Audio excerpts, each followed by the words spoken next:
Welcome in. The federal government is getting back up and running today for the first time in 43 days. And Coloradans tell us SNAP benefits are starting to be paid. Thanks for joining us. I'm Sam Shocker. Now, while President Trump signed the funding bill last night, it's still going to be a bit before flights can get back to normal. Here's NBC's Alice Barr.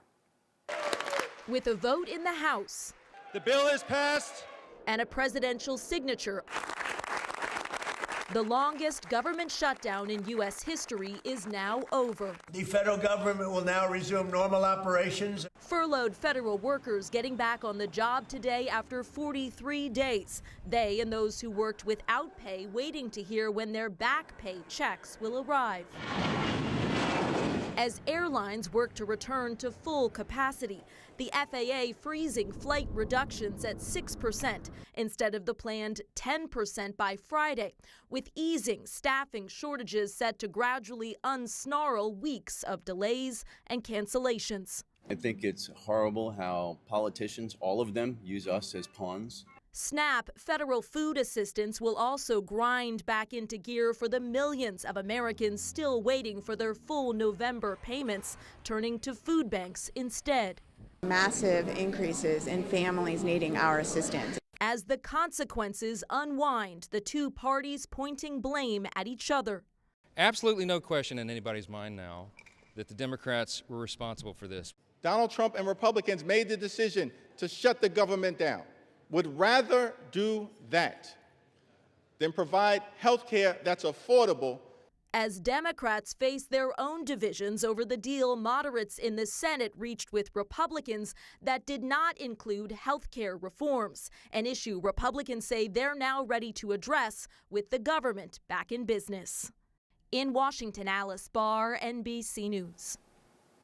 Well, as we wait for snow, at least we have some beautiful days to enjoy. Look at this behind me, you guys, of downtown Denver. Like not a cloud in the sky, looks like it's in May, and today is shaping up to be another one of them. We have meteorologist Keely Chalmers with us today with more forecast details. Hey, Keely.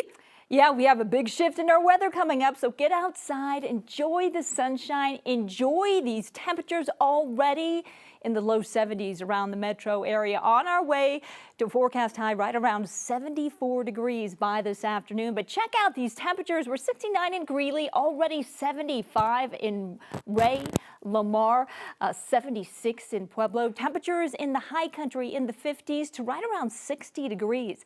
Live radar, high pressure still dominating our weather pattern. That is going to be the case over the next couple of days, but then things start to change as we head into the weekend. Today, 74 degrees, the record 75, that was set back in 1999, so very close to record heat this afternoon. And that warm, dry condition topping our weather headlines for today. We are staying dry and mild right on through Saturday, but again, a shift in our weather Sunday into Monday, and then again Tuesday into Wednesday, where we actually could see our first low elevation accumulating snow. We'll talk more about that coming up in your complete forecast in just a minute. Keely, thank you. The Littleton Police Department is mourning the death of one of their own. They say 26-year-old officer Catherine Hidalgo passed away last Friday. She had suffered a medical emergency on November 2nd while off duty, but the department did not give any specifics. They say she will be remembered for her positive spirit and commitment to helping others. She leaves behind a 2-year-old son. The man accused of killing 3 people at a Planned Parenthood clinic in Colorado Springs 10 years ago hasn't gone to trial yet, but he's expected to be back in front of the judges, or a judge rather, this afternoon. In February, a judge authorized the forced medication of Robert Deere for delusional disorder. They hoped that would restore his competency, allowing him to stand trial. But in September, a judge ruled once again that he was incompetent. And doctors say he is unlikely ever to be restored. The judge will get an update on his status at 1:30 this afternoon. A Douglas County middle school teacher is now on leave after being accused of sexually assaulting a student. Deputies arrested 28-year-old Teresa Whalen, a wellness teacher at Ranch View Middle School, on Monday. No specifics have been given on the accusations. The state attorney general's office just released a new Safe to Tell report, and it shows students in Colorado filed more than 31,000 reports last school year. That's the highest in the program's history. Most reports involved suicide threats, followed by bullying, drugs, and safety concerns. Officials say reports were sent to schools and law enforcement in less than 2 minutes on average. Last month's report also broke records with more than 3,300 reports.